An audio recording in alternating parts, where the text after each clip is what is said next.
আসসালামু আলাইকুম ওরহমতুল্লাহি ওবরাকাতুহ। আলহামদুলিল্লাহি ওয়াহদাহ ওয়াসসালাতু ওয়াসসালামু আলা মান লা নাবিয়্যা বা'দাহ ওয়া আলা আলিহি ওয়া সাহবিহি আজমাইন আম্মা বা'দ।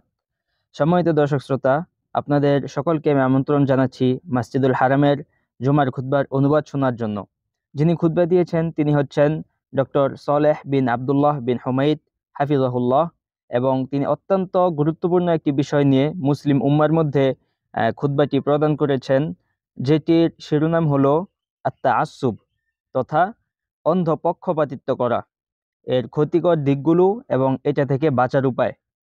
সম্মানিত দর্শক শ্রোতা, যদি আমরা একটি বিষয়টা নিয়ে চিন্তা করি তাহলে দেখতে পাবো যে এই বিষয়টি বিশেষ করে আমাদের বাংলাদেশের জন্য অত্যন্ত গুরুত্বপূর্ণ, যে সময়ে পক্ষপাতিত্ব এবং অন্ধভাবে কারো কথা মেনে নেওয়ার বিষয়টি প্রকট আকার ধারণ করেছে।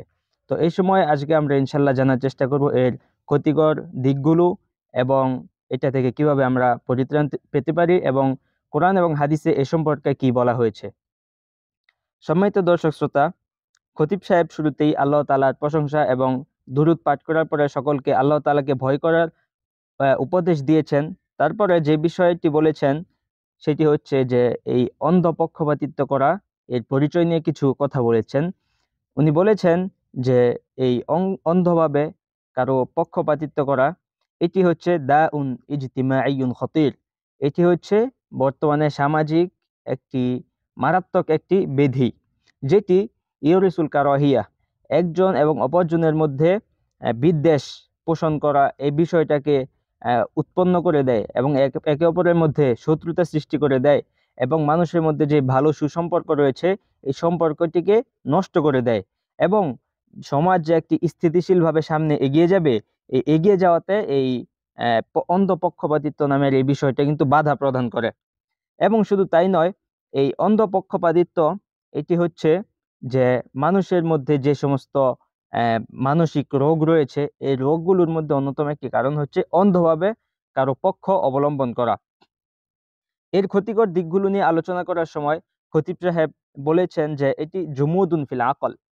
আমরা জানি আমাদের মস্তিষ্কটা উন্নতশীল এবং একদিন থেকে একদিন উন্নত হয়, কিন্তু আমরা যদি কারো অন্ধভাবে পক্ষপাতিত্ব করি তাহলে এটি আমাদের আকলকে নিষ্ক্রিয় করে দিবে এবং এটিকে বসিয়ে রাখবে, এটিকে আর সঠিকভাবে পৌঁছানোর জন্য ভালোভাবে কাজ করবে না এবং মানুষের যে চিন্তাধারা এটি উন্নতি করতে এটি বাধা প্রদান করে কারো অন্ধভাবে পক্ষপাতিত্ব করা।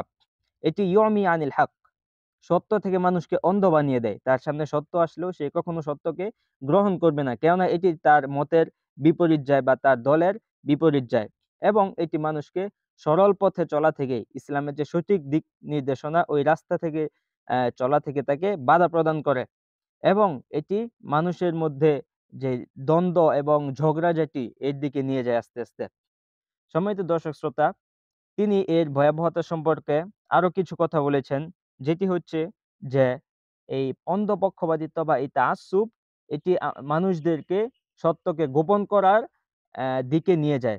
কেননা যে অন্ধভাবে কারো পক্ষপাতিত্ব করে সে ওই কথাটাকে টিকে রাখার জন্য, যদিও সত্য তার সামনে উপস্থাপন করা হয় বা সে যদিও জানতে পারে, সেটি মানুষের সামনে বলবে না, কারণ এটি হচ্ছে তার মতের এবং তার আদর্শের বা তার সে যা বিশ্বাস করে তার বিশ্বাসের বিপরীত হয়ে যায়।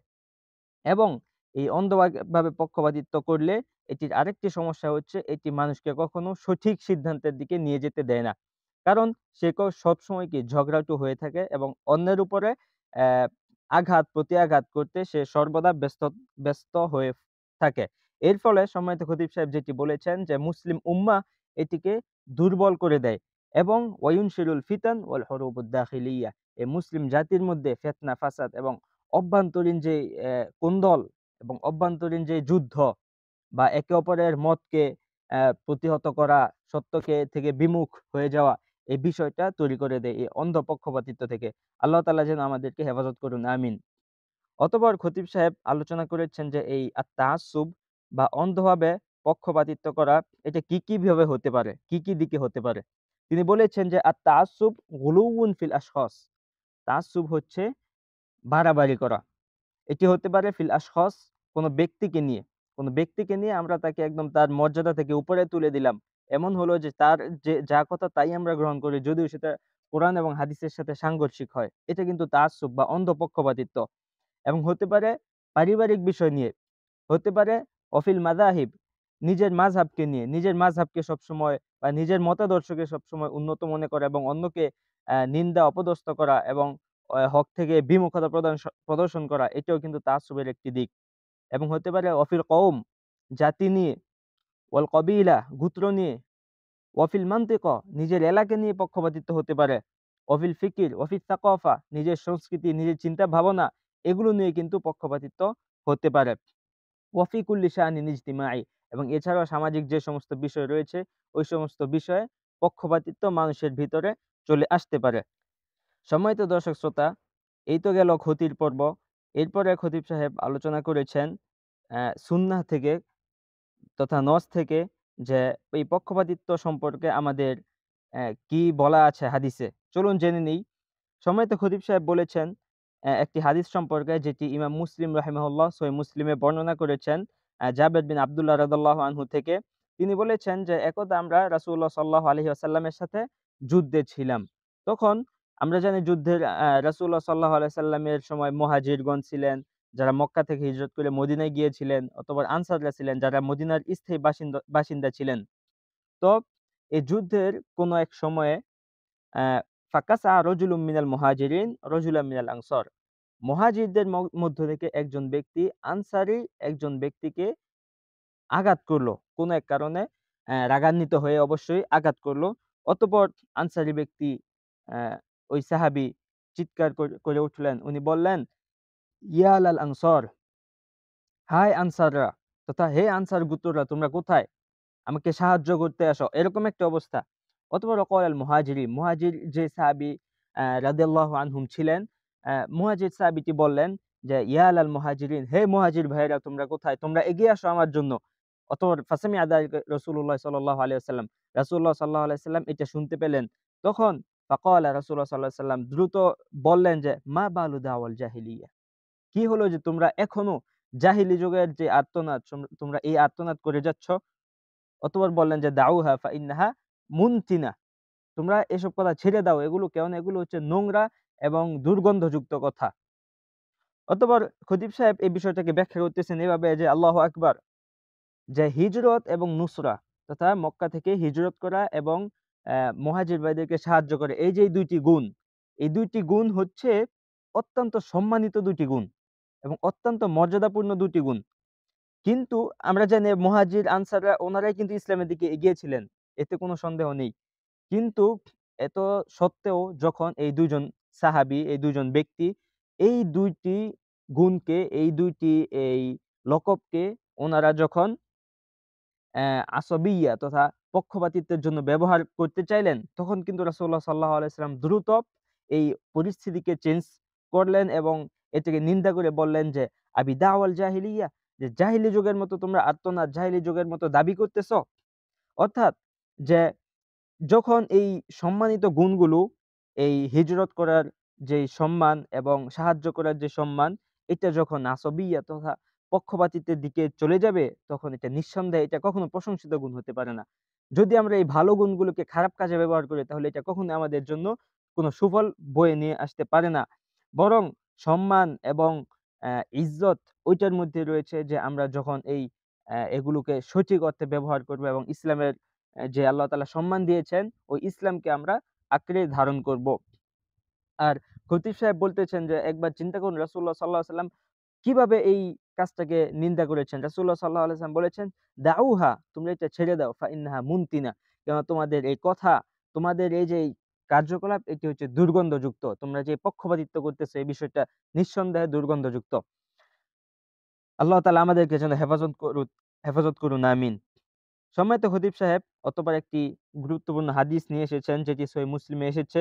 রাসূলুল্লাহ সাল্লাল্লাহু আলাইহি ওয়াসাল্লাম বলেছেন যে, মান কুতিলা তাহতা রায়াতিন আমিয়্যাহ ইয়াগদাবু লিআসাবিয়্যাহ আও ইউকাতিল লিআসাবিয়্যাহ আও ইয়াদউ ইলাল আসাবিয়্যাহ ফাকিতলাতুহু জাহিলিয়্যাহ। অর্থাৎ যে ব্যক্তি নাকি অন্ধ পক্ষপাতিত্বের পতাকা তলে, আশ্রয় তলে যুদ্ধ করে, যে এই অন্ধ এই আসাবিয়্যার দিকেই মানুষকে ডাকে, এই আসাবিয়্যা তথা গোত্রের অহংকার থেকেই সে যুদ্ধ করে, তাহলে সে জেনে রাখুক, সে যদি এই যুদ্ধে মারা যায়, তাহলে তার মারা যাওয়াটা হচ্ছে জাহিলি যুগের একটি মৃত্যুবরণের মতো। নাউজুবিল্লাহি মিন যালিক। সম্মানিত খতিব সাহেব অত্যন্ত গুরুত্বপূর্ণ একটি হাদিস উল্লেখ করেছেন একজন সম্মানিত সাহাবী থেকে। এই হাদিসটি আসলে একটি বাস্তবসম্মত একটি কিছু কথা এই হাদিসের মধ্যে অন্তর্ভুক্ত রয়েছে। বিষয়টি হাদিসটি পড়ার পরেও আমার কাছেও অত্যন্ত আ অবাক লেগেছে যে খতিব সাহেব বলেছেন যে, "তোমরা এই কথার দিকে একটু লক্ষ্য করুন এই হাদিসটার দিকে।"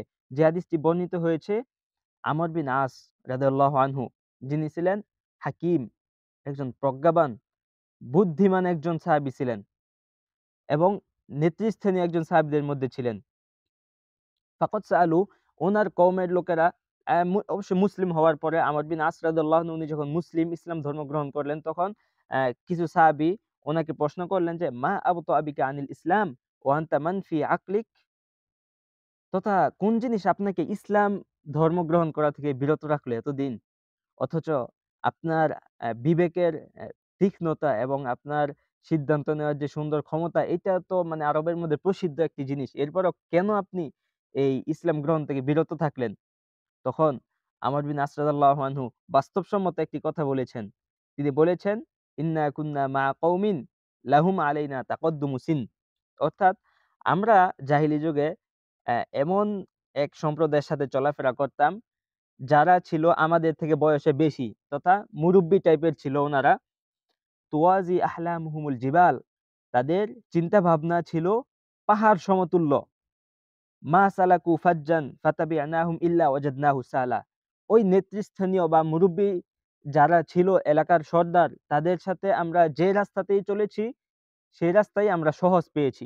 মানে তাদের সাথে যদি আমরা চলি তাহলে কখনো কোনো জায়গায় আটকে পড়তে হয় নাই। মানে সব রাস্তা আমাদের জন্য সহজ ছিল। এই জাহেলি যুগে যে আমরা যে ছিলাম তাদের সাথে, কখনো সমাজের মধ্যে কোনো জায়গায় বাধাগ্রস্ত হই নাই। কিন্তু ফালাম আ ফালাম্মা আনকারু আলা নবী সাল্লাল্লাহু আলাইহি ওয়াসাল্লাম আনকারনা মাআহুম, যখন রাসূলুল্লাহ সাল্লাল্লাহু আলাইহি ওয়াসাল্লাম ইসলাম নিয়ে আসলেন, তখন ওই নেতৃস্থানীয় যারা লোক ছিল তারা ইসলামকে, রাসূলুল্লাহ সাল্লাল্লাহু আলাইহি সাল্লামকে অস্বীকার করলেন। ফলে যেহেতু আমরা আগে থেকেই তাদের সাথে চলাফেরা করি, আমরাও এই রাসূলুল্লাহ সাল্লাল্লাহু আলাইহি সাল্লাম এর নবুয়তকে অস্বীকার করলাম। ওয়ালাম নুফাক্কির ফি আমরিনা, আমরা নিজেদেরকে নিয়ে কখনো চিন্তা ভাবনা করি নাই।